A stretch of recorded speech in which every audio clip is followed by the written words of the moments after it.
Hey everybody, welcome back to the channel. Thanks for tuning in. Thanks for watching. If you like the video, like the content, please hit that thumbs up. If you have not subscribed, please hit that subscribe button. So today we're back in the shop working on the excursion, and I'll let you know what we're getting into.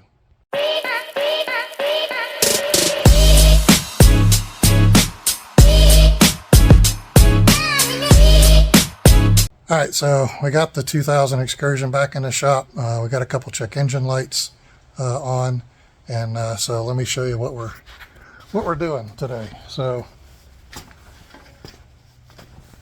we have the engine back pressure,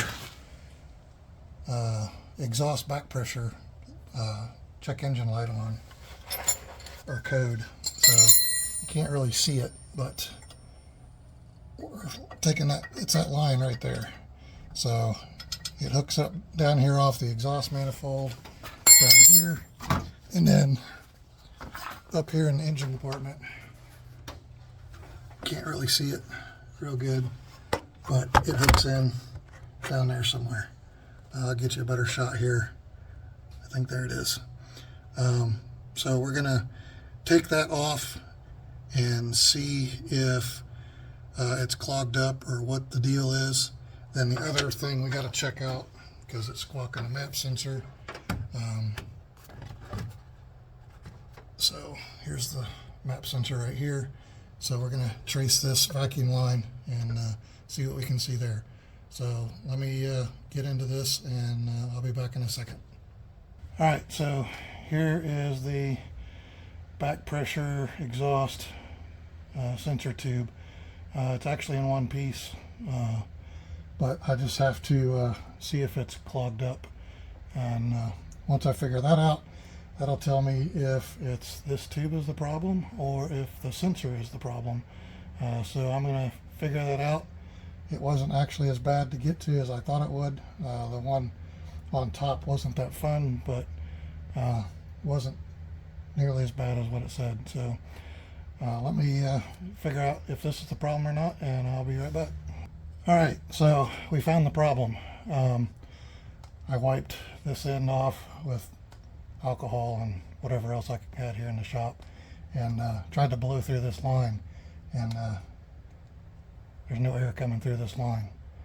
So we have a new one already here. So can't really see the part number, so it's 1C3Z9D477AA.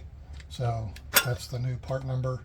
We're not going to put this one on, we're going to put the new one on, and hopefully that will fix us up. So once I get that put back in, we'll be good to go, I hope, and get rid of the sensor problem. So, or get rid of that check engine light code anyway, and hopefully get this thing to run a little better. So we'll be right back. All right, so I got the map sensor vacuum hose. I don't really see anything wrong with it. So this thing looks like it's, the map sensor itself, you know, looks like it's well worn. So I'm going to assume that my map sensor is actually bad, because the hose looks pretty good and I can blow through it fairly easy. So I gotta go get a new map sensor, and once I go do that, we'll put it all back together and go from there. So see you in a bit. All right, so in the last little segment I gave you a part number and everything for that tube, for that back pressure exhaust tube. Well, that one did not fit, so I took the cheap way and ordered that off Amazon, and like I said, it didn't fit. It wasn't bent right, and the nuts didn't even thread on. So I ordered more different parts. So we got this one. So I don't know if you can see that. We got a Dorman part number. So we're going to try this tube and see if it fits, and hopefully I have better luck with this. So give me a few minutes to see if I can get this on, and I'll be right back. All right, so in the other video I did not show a very good picture of where this is at. So this is right here, your brake, or your exhaust back pressure sensor, and here's the new tube. So as you can see, it fits on there a lot better than the other one did. So I'm going to go ahead and get that on there finger tight, and we'll get all this tightened up, and I'll be back. All right, so here is the new tube right here, and the Dorman tube fit perfect. So lesson learned there, don't order the cheap stuff off of Amazon. So there's that fitting there, and then we'll go outside here, and then there's this fitting right here. So what I did was I used a backup wrench on the sensor, which was a 1-inch, and then that was 5/8 on both sides, and got it all tightened up. So that's done.